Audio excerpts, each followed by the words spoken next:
Guys BGMI ನನ್ನ ಡಿವೈಸ್ನಲ್ಲಿ only 60 FPS support ಮಾಡ್ತಾ ಇತ್ತು. ನಾನು ಇದನ್ನ 120 FPS ಆಗಿ ಕನ್ವರ್ಟ್ ಮಾಡ್ತಾ ಇದ್ದೀನಿ. ನನ್ನ ಡಿವೈಸ್ ನೇಮ್ ಬಂದು Oppo F27 Pro Plus.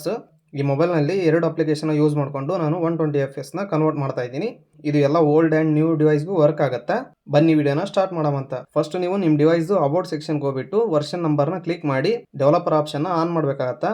Developer option on ಆದಮೇಲೆ ಇಲ್ಲಿ ಸರ್ಚ್ ಬಾರ್ನಲ್ಲಿ ಡೆವಲಪರ್ ಆಪ್ಷನ್ ಅಂತ ಸರ್ಚ್ ಮಾಡಿಬಿಟ್ಟು ನೀವು ಡೆವಲಪರ್ ಆಪ್ಷನ್ನ ಆನ್ ಮಾಡಬೇಕಾಗತ್ತೆ. ಅದಾದಮೇಲೆ ಅದರಲ್ಲೇ ಕೆಳಗಡೆ ಹಂಗೆ ಸ್ಕ್ರೋಲ್ ಮಾಡ್ಕೊತ ಬಂದ್ರೆ USB ಡಿಬಗ್ಗಿಂಗ್ ಅಂತ ಒಂದು ಆಪ್ಷನ್ ಇರುತ್ತೆ, ಅದನ್ನ ನೀವು ಆನ್ ಮಾಡಬೇಕಾಗತ್ತೆ.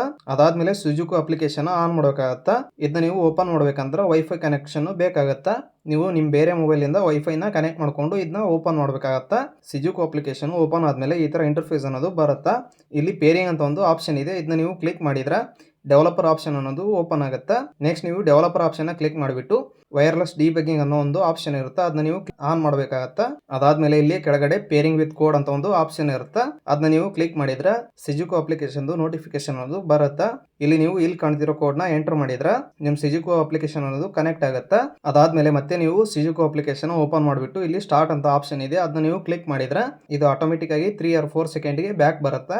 ಆ ಥರ ಏನಾದರೂ ಬರಲಿಲ್ಲ ಅಂದ್ರೆ ನೀವೇ ಬ್ಯಾಕ್ ಹೋಗ್ಬಿಟ್ಟು ಈ ಥರ ಸುಜುಕು ಈಸ್ ರನ್ನಿಂಗ್ ಅಂತ ಒಂದು ಆಪ್ಷನ್ ಬಂದ್ರೆ ಇದು ನಿಮ್ಮ ಡಿವೈಸ್ ನಲ್ಲಿ ಕರೆಕ್ಟ್ ಆಗಿ ಸೆಟ್ ಆಗಿದೆ ಅಂತ ಅರ್ಥ.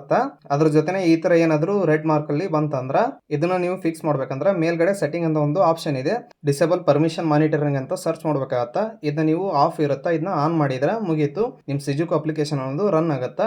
ನೆಕ್ಸ್ಟ್ ನೀವು ಇಲ್ಲಿ ಸುಜುಕು ಅಪ್ಲಿಕೇಶನ್ ಅಲ್ಲಿ ಅಥರೈಸೇಷನ್ ಅಂತ ಒಂದು ಆಪ್ಷನ್ ಇದೆ, ಇದನ್ನ ನೀವು ಕ್ಲಿಕ್ ಮಾಡಿದ್ರೆ ಇಲ್ಲಿ 120 FPS ಆ್ಯಪ್ ಶೋ ಆಗುತ್ತಾ, ಅದನ್ನ ನೀವು ಆನ್ ಮಾಡಿದ್ರೆ ಮುಗೀತು.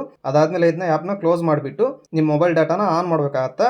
ಅದಾದ್ಮೇಲೆ 120 FPS ಅಪ್ಲಿಕೇಶನ್ ಓಪನ್ ಮಾಡಿಬಿಟ್ಟು ಇಲ್ಲಿ ಇಂಡಿಯನ್ ಸೆಲೆಕ್ಟ್ ಮಾಡಿಬಿಟ್ಟು ಈ ತರ ರನ್ ಕೊಟ್ರ ಮುಗೀತು. ಅದಾದ್ಮೇಲೆ ಒಂದು ಯಾಡ್ ಅನ್ನೋದು ಬರುತ್ತಾ, ಆ ಯಾಡ್ ಕಂಪ್ಲೀಟ್ ಆದ್ಮೇಲೆ ಈ ತರ ಇಂಟರ್ಫೇಸ್ ಬಂದು ಈ 120 FPS ನಿಮ್ಮ ಮೊಬೈಲ್ಗೆ ಸೆಟ್ ಆಗಿರುತ್ತೆ. ಅದಾದ್ಮೇಲೆ ಈ ಎಲ್ಲ ಆ್ಯಪ್ ನ ಬ್ಯಾಕ್ ಗ್ರೌಂಡ್ ನಲ್ಲಿ ರಿಮೂವ್ ಮಾಡಿಬಿಟ್ಟು BGMI ನ ಓಪನ್ ಮಾಡಿದ್ರೆ 120 FPS ಶೋ ಆಗಿರುತ್ತೆ. ಅದಾದ್ಮೇಲೆ ನೀವು ಈ ಅಪ್ಲಿಕೇಶನ್ ಎಲ್ಲ ಡಿಲೀಟ್ ಮಾಡಿದ್ರು ನಡೀತೈತಿ, ನಿಮ್ಮ ಮೊಬೈಲ್ ನಲ್ಲೂ ಇದ್ರೂ ಏನು ಎಫೆಕ್ಟ್ ಅನ್ನೋದು ಆಗಲ್ಲ. Thanks for watching guys.